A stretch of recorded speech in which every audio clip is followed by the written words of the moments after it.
Bismillahirrahmanirrahim. Assalamualaikum warahmatullahi wabarakatuh. Bapak, Ibu, saudara sekalian, para peserta sidang Kabinet Paripurna yang saya hormati, masih dalam suasana Lebaran, saya mengucapkan selamat Idul Fitri 1443 Hijriah, minal aidin wal faizin, mohon maaf lahir dan batin. Pertama-tama saya ingin kita semuanya tetap konsentrasi pada masalah yang berkaitan dengan pandemi dan juga yang berkaitan dengan gejolak ekonomi global yang sampai saat ini belum berhenti, belum selesai, dan itu menimbulkan ketidakpastian pada ekonomi semua negara. Yang pertama, untuk urusan COVID, kasus terkonfirmasi kemarin 227 kasus. Memang ini sudah sangat rendah sekali, tetapi tetap kita harus waspada karena kasus aktif masih 6.192. Jadi agar ini kita waspadai, tetap kita waspadai. Dan saya minta untuk urusan PPKM ini juga banyak masyarakat yang menunggu. Ini sudah berhenti atau masih diteruskan? Masih diteruskan. Jadi tolong setelah ini disampaikan bahwa PPKM tetap berlanjut sampai betul-betul kita yakin bahwa COVID ini 100% bisa kita kendalikan. Yang kedua, saya ingin menyampaikan terima kasih seluruh jajaran kementerian, Polri, TNI, dalam rangka manajemen arus mudik maupun arus balik. Secara umum, alhamdulillah bisa dikelola dengan baik, sehingga tidak ada keluhan-keluhan yang amat sangat. Kalau keluhan kecil-kecil ya pasti ada, tapi yang peristiwa-peristiwa macet sampai 1,5 hari sampai 2 hari, seperti terjadi pada yang lalu-lalu, ini bisa diatasi karena saya melihat memang persiapan manajemennya dengan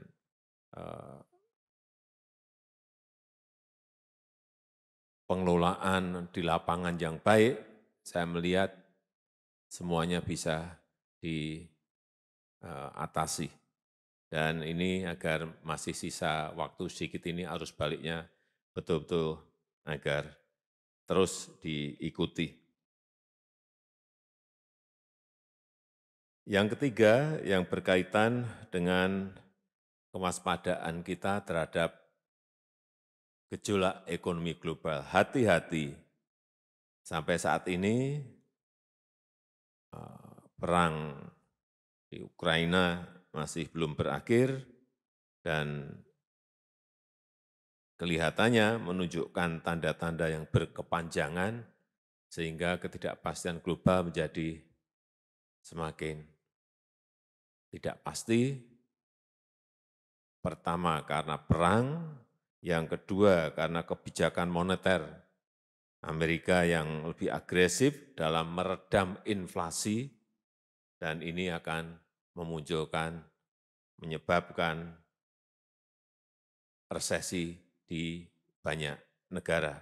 Oleh sebab itu, pengelolaan ekonomi makronya harus betul-betul diikuti secara detail, dan mikronya juga semua kementerian yang terkait dengan ini betul-betul juga mengikuti terus, dan yang utamanya yang berkaitan dengan pangan dan energi.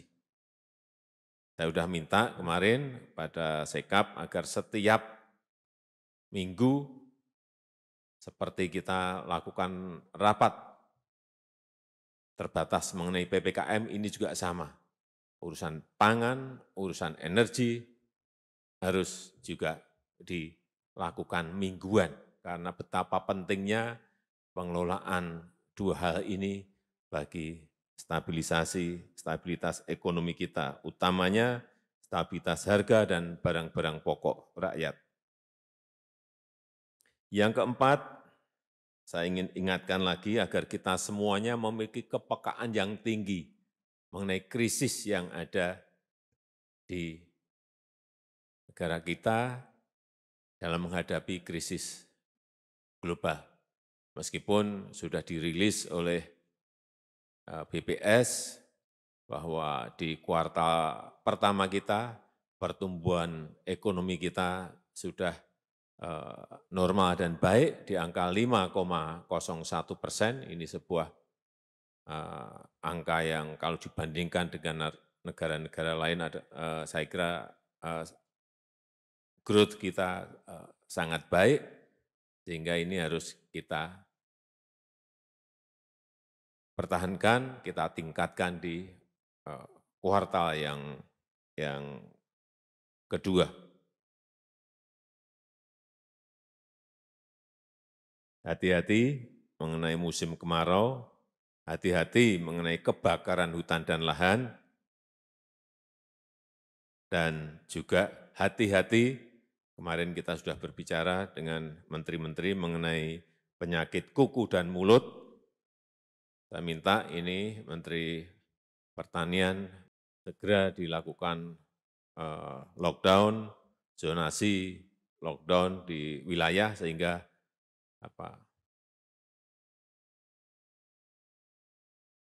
mutasi ternak dari satu tempat ke tempat yang lain, atau pergerakan ternak dari kabupaten ke kabupaten, apalagi provinsi ke provinsi, betul-betul bisa dicegah.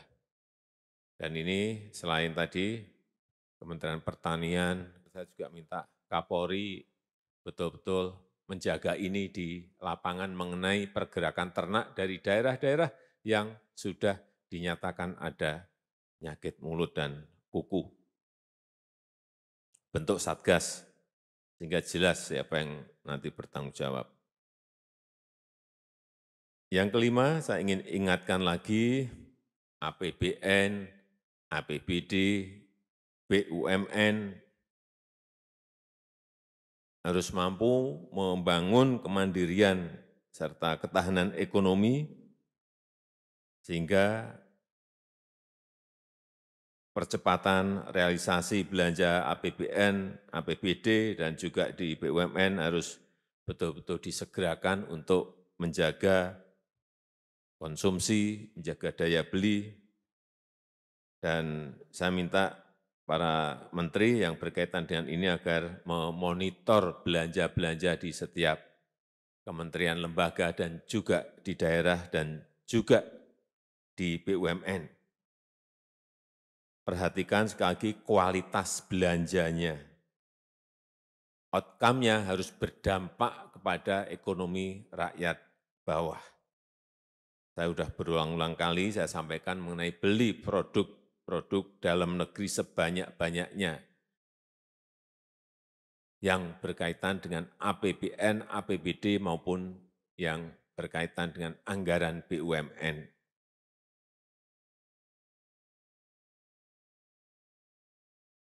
Yang keenam, yang berkaitan dengan tahapan pemilu 2024, yang sudah akan dimulai pertengahan tahun ini, saya juga minta menteri, kepala lembaga agar fokus betul-betul bekerja di tugasnya masing-masing.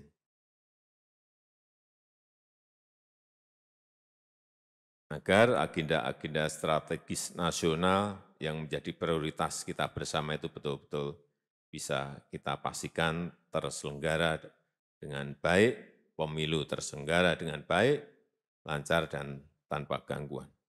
Saya rasa itu yang bisa saya sampaikan pada pengantar sidang Kabinet Paripurna kali ini.